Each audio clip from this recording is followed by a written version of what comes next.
So jumping into our strategic plan, I'm not going to read this line by line. One thing that I will recommend when you get into strategic planning, it should be on one page.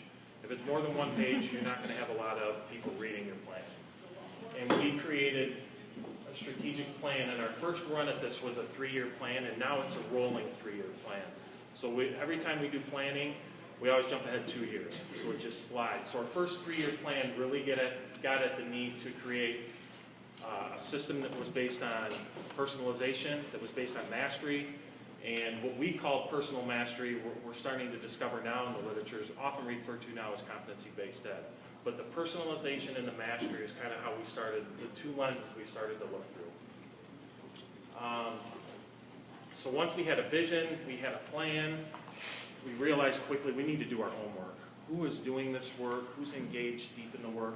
One of the books we studied as an entire district was Delivering on the Promise. Has anyone ever read this book?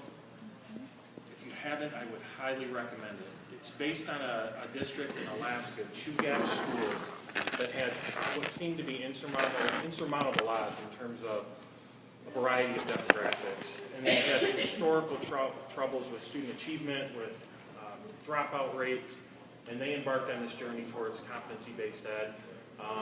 They were one of the first districts to do it. They won the Baldrige Award for Excellence, and you'll learn all about it in the book, Delivering on the Promise. We also went out into the field.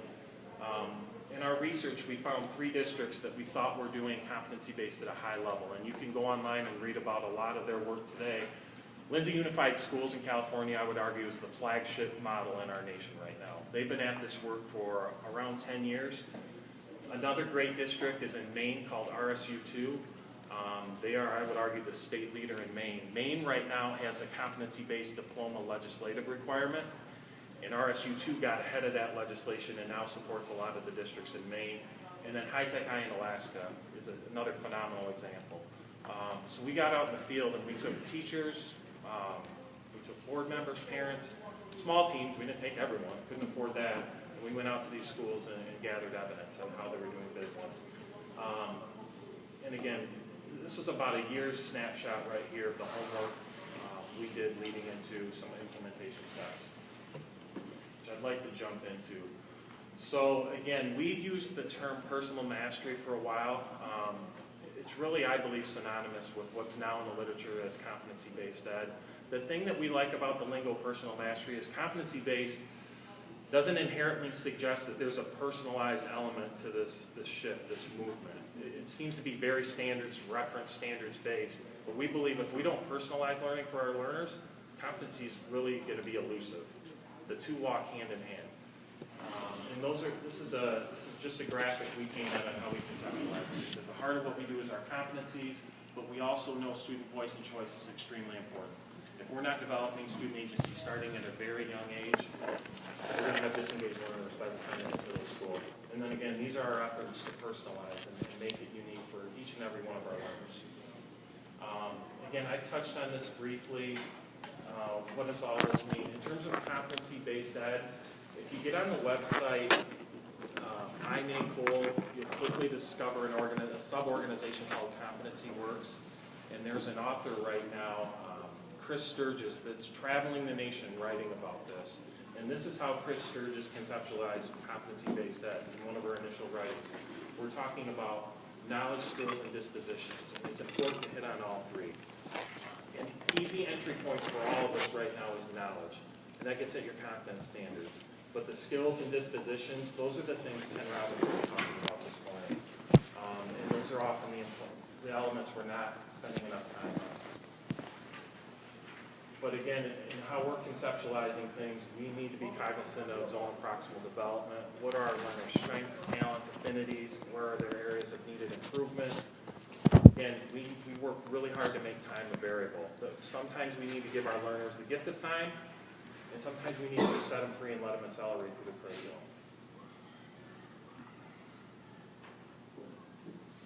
So this is an interesting slide. When we started this work in 2012, there were a couple organizations that were supporting districts in this work. So keep this in mind. It was really Marzano and Reinventing Schools that had delved into supporting districts. Today it's a completely different field of support, and we'll jump into that in a second. we started working with the Reinventing Schools Coalition in Marzano, all the way back in 2012. And we're going to look at their framework, because I think you'll appreciate that there's a lot of on-ramps into this work. It's not a one-size-fits-all model, but it can honor where you're at as a district. Is anyone familiar with Marzano's high reliability schools research? The whole framework is built on that.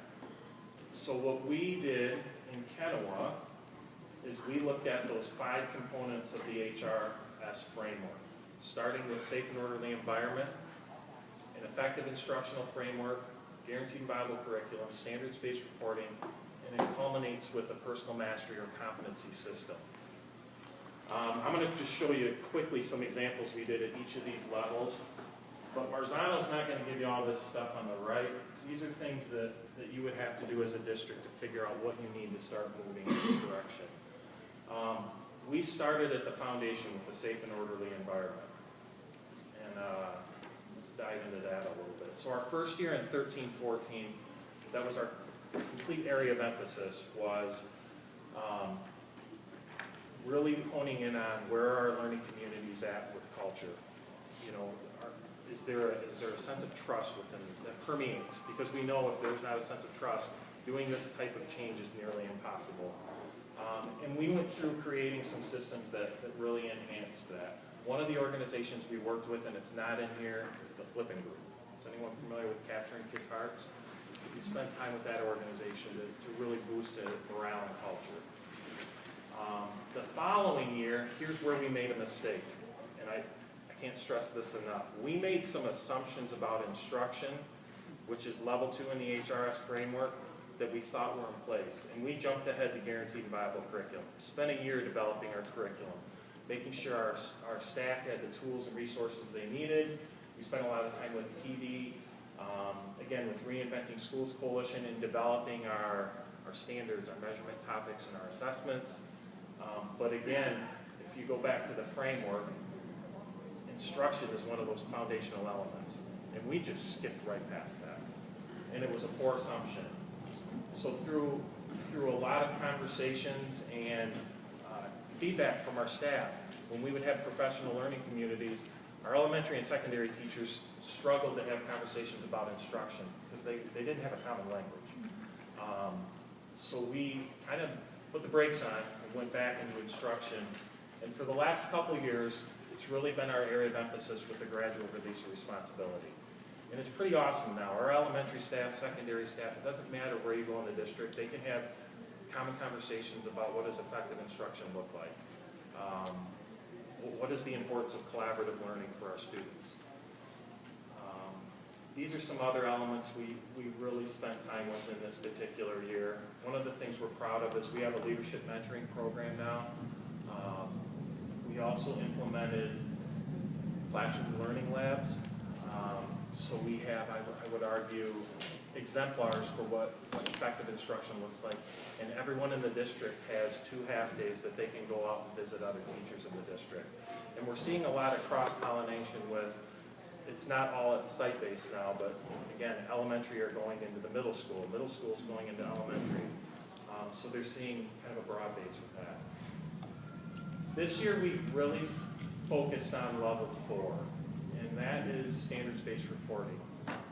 When we began the work, there were a couple LMS options that I would argue really supported competency-based learning, and we made significant commitments to start building those out. Even though we're concentrating it on this year, we started putting our curriculum and our standards in that. It was actually in 14-15, but this is the year that we put the tool into the hands of our staff.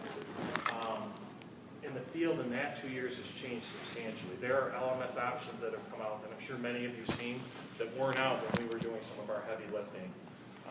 But you need to find a tool that works for your learning community. We chose Empower, and Empower was built by Lindsay Unified Schools in California. They won Race to the Top grant monies in that first year, and all of their resources they dumped into developing this LMS.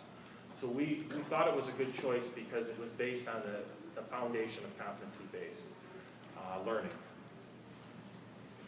So again, this year we've really dove in with our LMS, and candidly, and you wouldn't think it would be this way, it's gone really well at the elementary level.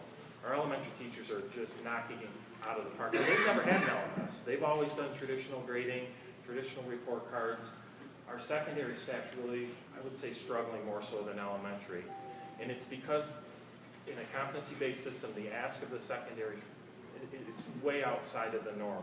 We've asked, and historically, our secondary teachers, who typically have about 150 students, you need to report aggregate grades, semester, end of year. But now they need to report on their standards, where their kids are at, each and every standard, relative to a performance expectation in order to get that Carnegie unit for a grade. That's a way different ask.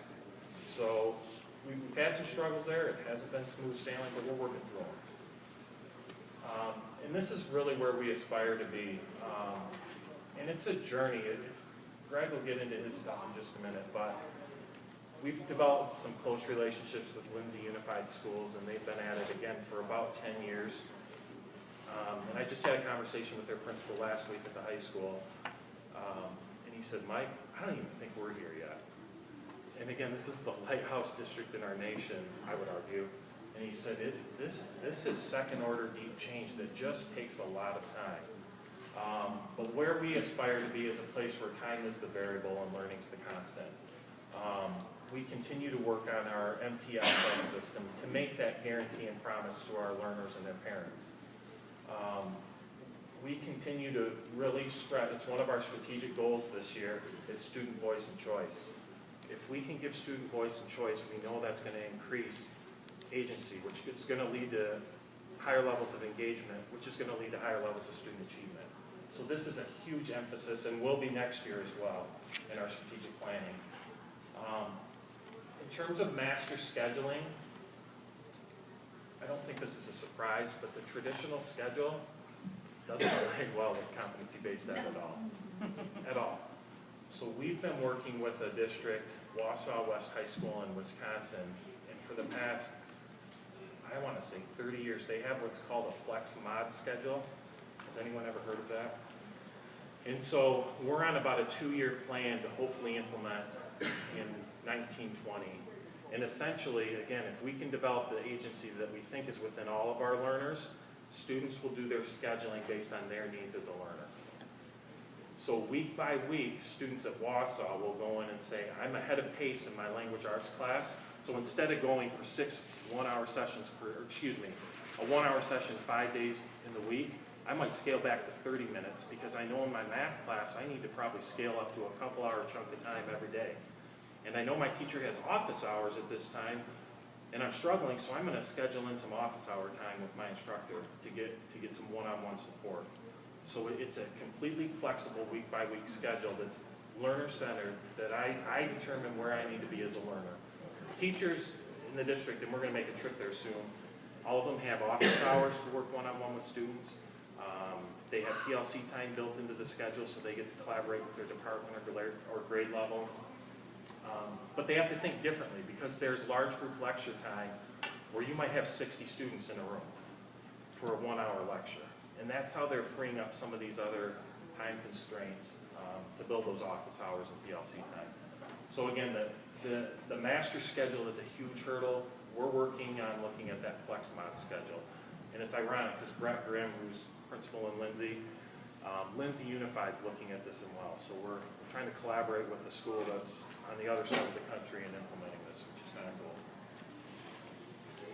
So again, the good news, I think for all of us in this room, if we travel down this road, that's the field of support out there now. There are organizations that are springing up, seems like every other week or so, that are supporting this work. If you decide to head down the road of competency-based ed, the one takeaway I hope you have by looking at our journey is there's multiple on-ramps. The HRS framework, you might discover when doing some self-analyses that we have a great instructional framework. Our culture and climate is awesome, so we need to concentrate on maybe level 3 and move from there. Maybe you start at level 1 like we did.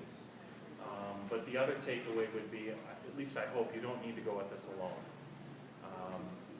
You're welcome to obviously reach out to us anytime. Fraser Public Schools on the east side of the state is doing some great work in this field too. I know there's some other districts that are inching closer and closer to heading down this journey. But again, a lot of these organizations are phenomenal. On a side note, we are now working with KnowledgeWorks. We no longer work with Marzano's Research Lab. And candidly, it was because one of the employees at Marzano went over to KnowledgeWorks, and we have been working with her all along. So we just wanted, there was familiarity there. But again, there's great support out there. And that's all that I had. We'll save time at the end for questions. All right, so I'm going to kind of take it then from that